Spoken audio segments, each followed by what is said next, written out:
ಕರ್ನಾಟಕ ರಾಜ್ಯದಲ್ಲಿ ಕೆಲಸ ಮಾಡ್ತಿರುವಂಥ ಪ್ರತಿಯೊಬ್ಬ KSRTC ನೌಕರರೇ, ಕಾರ್ಮಿಕರೇ, ಚಾಲಕರೇ, ನಿರ್ವಾಹಕರೇ, ನಿಮಗೆಲ್ಲರಿಗೂ ಒಂದು ವಿಶೇಷವಾದ ಸುದ್ದಿ. ಸಂಬಳ ಹೆಚ್ಚಳಕ್ಕೆ ಸಂಬಂಧಪಟ್ಟ ಹಾಗೆ ಒಂದು ಬಿಗ್ ಬ್ರೇಕಿಂಗ್ ನ್ಯೂಸ್ ಬರ್ತಾ ಇದೆ.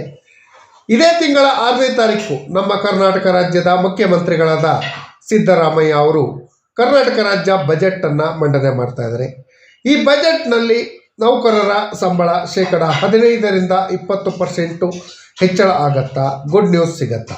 KSRTC ನೌಕರರು, ಕಾರ್ಮಿಕರು, ಪಿಂಚಣಿದಾರರಿಗೆ ಬಜೆಟ್ನಲ್ಲಿ ಯಾವೆಲ್ಲ ಗಿಫ್ಟ್ಗಳನ್ನು ರಾಜ್ಯ ಸರ್ಕಾರ ನೀಡಲಿದೆ ಅನ್ನೋದ್ರ ಬಗ್ಗೆ ವಿವರವಾದ ಮಾಹಿತಿಯನ್ನು ತಮ್ಮ ಮುಂದೆ ಶೇರ್ ಮಾಡ್ತೀನಿ. ಈ ಮಾಹಿತಿ ಶೇರ್ ಮಾಡೋದಕ್ಕಿಂತ ಮುಂಚಿತವಾಗಿ ಯಾರೆಲ್ಲ ಈ ಚಾನಲ್ಗೆ ಸಬ್ಸ್ಕ್ರೈಬ್ ಆಗಿಲ್ಲ, ದಯವಿಟ್ಟು ಕೆಳಗಡೆ ಕಾಣ್ತಾ ಇರೋಂಥ ಸಬ್ಸ್ಕ್ರೈಬ್ ಬಟನನ್ನು ಒತ್ತಿ ಬೆಲ್ ಐಕನನ್ನು ಕ್ಲಿಕ್ ಮಾಡಿ ಆಲ್ ಅಂತ ಮಾಡಿ ನೀವು ಫೇಸ್ ಮಾಡ್ತಾ ಇರೋಂಥ ಎಲ್ಲ ಪ್ರಾಬ್ಲಮ್ಗಳನ್ನು ಲೀಗಲ್ ಆಗಿ ಸಾಲ್ವ್ ಮಾಡ್ಕೊಳ್ಳೋಕ್ಕಿರೋಂಥ ಉತ್ತಮ ವೇದಿಕೆಯಾದ ಸರ್ಕಾರಿ ನೌಕರ ಮಿತ್ರ ಯೂಟ್ಯೂಬ್ ಚಾನಲ್ಗೆ ಜಾಯ್ನ್ ಆಗಿ.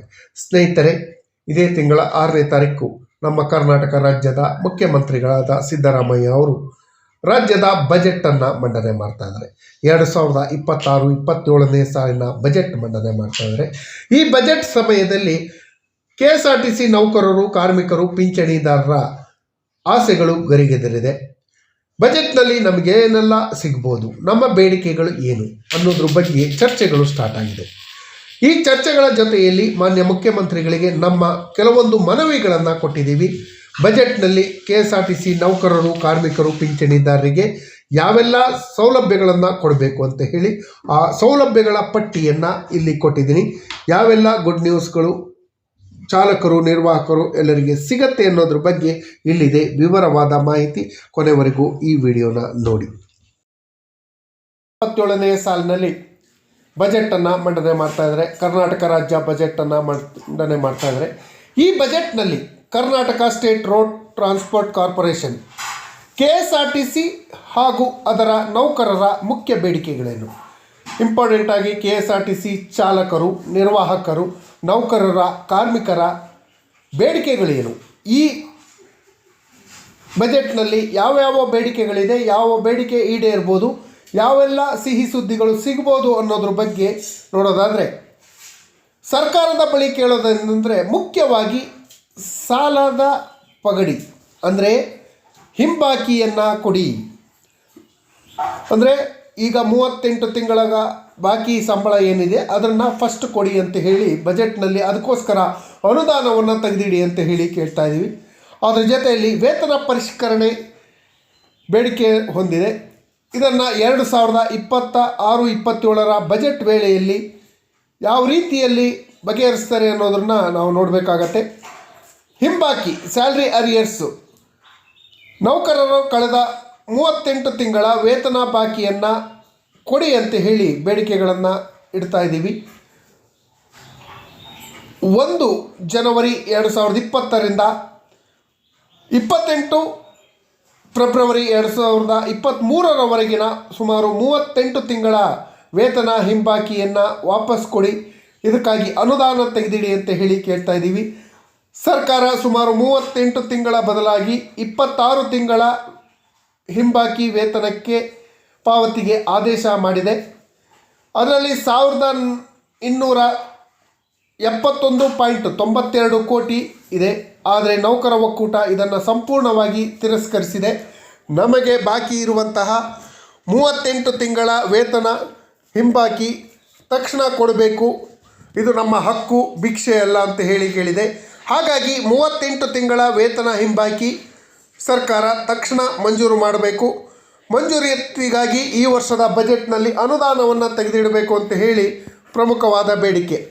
ಮತ್ತು ಏನು ಕರ್ನಾಟಕ ರಾಜ್ಯದ 4 ನಿಗಮಗಳೇನು ಬರ್ತಾವಲ್ಲ, ಕರ್ನಾಟಕ ರಸ್ತೆ ಸಾರಿಗೆ ಸಂಸ್ಥೆ, KSRTC, BMTC, ವಾಯುವ್ಯ ಕರ್ನಾಟಕ ರಸ್ತೆ ಸಾರಿಗೆ ಸಂಸ್ಥೆ ಹಾಗೂ ಕಲ್ಯಾಣ ಕರ್ನಾಟಕ ರಸ್ತೆ ಸಾರಿಗೆ ಸಂಸ್ಥೆಯ ಎಲ್ಲ ನೌಕರರು, ಚಾಲಕರು, ನಿರ್ವಾಹಕರಿಗೆ 2024ರಿಂದ ಪೂರ್ವಾನ್ವಯವಾಗುವಂತೆ ಹೊಸ ವೇತನ ಪರಿಷ್ಕರಣೆ ಮಾಡಬೇಕು ಅನ್ನೋ ಒಂದು ಬೇಡಿಕೆ ಇದೆ. ಅದನ್ನು ಅರಿಯರ್ಸನ್ನು ಮಾಡಿಕೊಡ್ಬೇಕು. ಸುಮಾರು 20% ಸಂಬಳ ಹಾಗೂ ಇತರೆ ಸೌಲಭ್ಯಗಳು ಹೆಚ್ಚಳ ಆಗಬೇಕು ಅನ್ನೋ ಒಂದು ಬೇಡಿಕೆ ಇದೆ. ಈ ಬೇಡಿಕೆಗೆ ಸರ್ಕಾರ ಯಾವ ರೀತಿ ಗಮನ ಕೊಡುತ್ತೆ ಅನ್ನೋದನ್ನು ಕಾದು ನೋಡಬೇಕಾಗಿದೆ. ಇದೇ 6ನೇ ತಾರೀಕು ಮಂಡನೆ ಆಗಿರುವಂಥ ರಾಜ್ಯ ಬಜೆಟ್ನಲ್ಲಿ ಸರ್ಕಾರ ಇದಕ್ಕಾಗಿ ಅನುದಾನವನ್ನು ತೆಗೆದಿಟ್ಟು ವೇತನ ಪರಿಷ್ಕರಣೆ ಮಾಡಬೇಕು.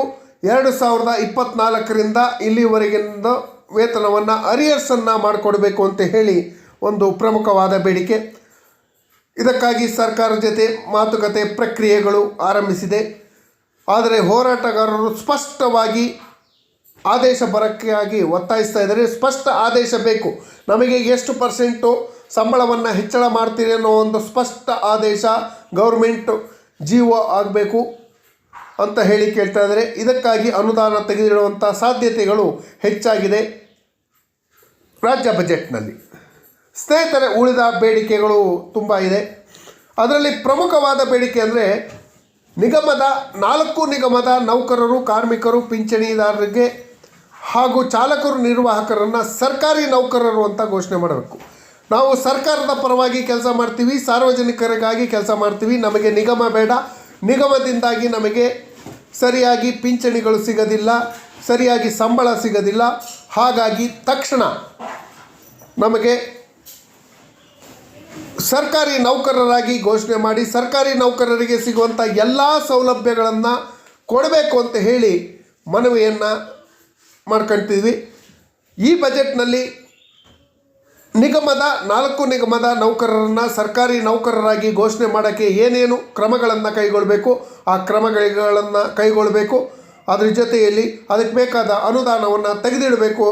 ಇದರ ನಿರೀಕ್ಷೆಯಲ್ಲಿ ಪ್ರತಿಯೊಬ್ಬ ನೌಕರರು ಇದ್ದಾರೆ ಅಂತಲೇ ಹೇಳ್ಬೋದು. ಅದಕ್ಕೆ ಇನ್ನೂ ಕೆಲವೊಂದು ಬೇಡಿಕೆಗಳಿದೆ. ಅದರಂತೆ ಸಮಾನ ವೇತನವನ್ನು ಕೊಡಬೇಕು. ಸರ್ಕಾರಿ ನೌಕರರಂತೆ ಸಾರಿಗೆ ನೌಕರರಿಗೂ ಕೂಡ ಸಮಾನ ನೌಕರರಾಗಿ ಪರಿಗಣಿಸಿ ವೇತನವನ್ನು ಕೊಡಬೇಕು. ಸರ್ಕಾರಿ ನೌಕರರಿಗೊಂದು ಸಂಬಳ, ನಮಗೊಂದು ಸಂಬಳ ಅಂತ ಆಗ್ಬೋದು. ಕಿರುಕುಳದಿಂದ ಮುಕ್ತಿ. ಅನವಶ್ಯಕ ಕಿರುಕುಳವನ್ನು ಕೊಡ್ತಾರೆ. ಕೆಲಸದ ನಡುವೆ ಅನವಶ್ಯಕವಾಗಿ ಕಿರುಕುಳ ವ್ಯವಸ್ಥೆ ಇದೆ. ಈ ಕಿರುಕುಳ ವ್ಯವಸ್ಥೆಯನ್ನು ತೆಗಿಬೇಕು. ಅಧಿಕಾರಶಾಹಿಗಳ ಕಿರುಕುಳದಿಂದ ಮುಕ್ತವಾಗಿ ಕೆಲಸ ಮಾಡೋಕ್ಕೆ ಅವಕಾಶವನ್ನು ಮಾಡಿಕೊಡ್ಬೇಕು. ಈ ಎಲ್ಲ ಬೇಡಿಕೆಗಳನ್ನು ಈಡೇರಿಸಬೇಕು ಅಂತ ಹೇಳಿ ಹಲವಾರು ಬಾರಿ ಹೋರಾಟಗಳನ್ನು ಮಾಡಿದರೂ ಕೂಡ ಇದುವರೆಗೆ ಸರ್ಕಾರ ಯಾವುದೇ ಗಮನವನ್ನು ಹರಿಸದೇ ಇರೋದು ದುರಂತವೇ ಸರಿ. ಸಿಂಪಲ್ಲಾಗಿ ನಾವು ಬಜೆಟ್ನಲ್ಲಿ ಏನೇನು ಅಂಶಗಳು ಸಿಗಬೇಕು ಅಂತ ನೋಡೋದಾದರೆ 2026-27ರ ಬಜೆಟ್ ಪೂರ್ವ ಕಾಲದಲ್ಲಿ KSRTCಯ ಸೇರಿದಂತೆ ಸರ್ಕಾರದ 4 ಸರ್ಕಾರಿ ಸಾರಿಗೆ ನಿಗಮದಲ್ಲಿ ತಮ್ಮ ಬಾಕಿ ಇರುವಂತಹ 38 ತಿಂಗಳ ವೇತನ, ಸಂಶೋಧಿತ ವೇತನ ಪರಿಷ್ಕರಣೆ ಮಾಡಬೇಕು, ಸ್ಯಾಲ್ರಿ ಹೈಕ್ ಮಾಡಬೇಕು, ಸದೃಢ ಕೆಲಸದ ಸಂಬಂಧದ ಹಕ್ಕುಗಳನ್ನು ಈಡೇರಿಸಬೇಕು ಅನ್ನೋ ಪ್ರಮುಖ ಬೇಡಿಕೆ ಇದೆ. ಈ ಎಲ್ಲ ಬೇಡಿಕೆಗಳನ್ನು ಈಡೇರಿಸುವಂಥ ಕೆಲಸಕ್ಕೆ ರಾಜ್ಯ ಸರ್ಕಾರ ಕೈ ಹಾಕಬೇಕು. ಅದರ ಜೊತೆಯಲ್ಲಿ ನಿವೃತ್ತ ನೌಕರರು, ಪಿಂಚಣಿದಾರರಿಗೆ ಸಮಾನವಾದ ಪಿಂಚಣಿಯನ್ನು ಕೊಡಬೇಕು. ಕನಿಷ್ಠ ಪಿಂಚಣಿ 10,000 ರೂಪಾಯಿಗಾದರೂ ನಿಗದಿ ಮಾಡಬೇಕು. ಈಗ ಕೊಡ್ತಾ ಇರುವಂಥ ಕನಿಷ್ಠ ಪಿಂಚಣಿ 1,000 ರೂಪಾಯಿ ಯಾವುದಕ್ಕೂ ಸಾಕಾಗಲ್ಲ. ಹಾಗಾಗಿ ರಿಟೈರ್ಡ್ ಆದವರಿಗೆ ಕನಿಷ್ಠ ಪಿಂಚಣಿ 10,000 ರೂಪಾಯಿ ಪ್ರತಿ ತಿಂಗಳಿಗೆ ಕನಿಷ್ಠ ಪಿಂಚಣಿಯನ್ನು ಕೊಡಬೇಕು. ರಿಟೈರ್ಡ್ ಆದ ನಂತರ ಅವರಿಗೆ ಸರ್ಕಾರಿ ನೌಕರರಿಗೆ ಯಾವ ರೀತಿ ಸೌಲಭ್ಯಗಳು ಸಿಗುತ್ತೋ ಎಲ್ಲ ಸೌಲಭ್ಯಗಳು ಸಿಗಬೇಕು.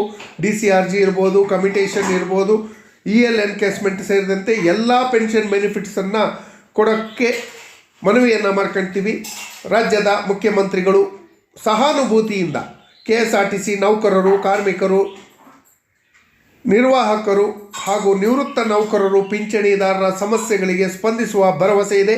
ಇದೇ 6ನೇ ತಾರೀಕು ರಾಜ್ಯ ಸರ್ಕಾರ ಮಂಡನೆ ಮಾಡ್ತಾ ಇರೋಂಥ ಬಜೆಟ್ನಲ್ಲಿ ಈ ಎಲ್ಲ ಸೌಲಭ್ಯಗಳು ಸಿಗುವಂಥ ಸಾಧ್ಯತೆ ಇದೆ ಅಂತ ಹೇಳಿ ಆಶಾಭಾವನೆಯಿಂದ ಇರ್ತಾ ಕಾದು ನೋಡೋಣ. ಈ ಮಾಹಿತಿ ತಮಗೆಲ್ಲರಿಗೂ ಇಷ್ಟ ಆಗಿದ್ದರೆ ದಯವಿಟ್ಟು ಕೆಳಗಡೆ ಕಾಣ್ತಾ ಇರೋಂಥ ಸಬ್ಸ್ಕ್ರೈಬ್ ಬಟನನ್ನು ಒತ್ತಿ, ಬೆಲ್ ಐಕನನ್ನು ಕ್ಲಿಕ್ ಮಾಡಿ, ಆಲ್ ಅಂತ ಮಾಡಿ. ನೀವು ಫೇಸ್ ಮಾಡ್ತಾ ಇರೋಂಥ ಎಲ್ಲ ಪ್ರಾಬ್ಲಮ್ಗಳನ್ನು ಲೀಗಲ್ ಆಗಿ ಸಾಲ್ವ್ ಮಾಡ್ಕೊಳ್ಳೋಕ್ಕಿರೋಂಥ ಉತ್ತಮ ವೇದಿಕೆ ಸರ್ಕಾರಿ ನೌಕರ ಮಿತ್ರ ಯೂಟ್ಯೂಬ್ ಚಾನಲ್. ಧನ್ಯವಾದ.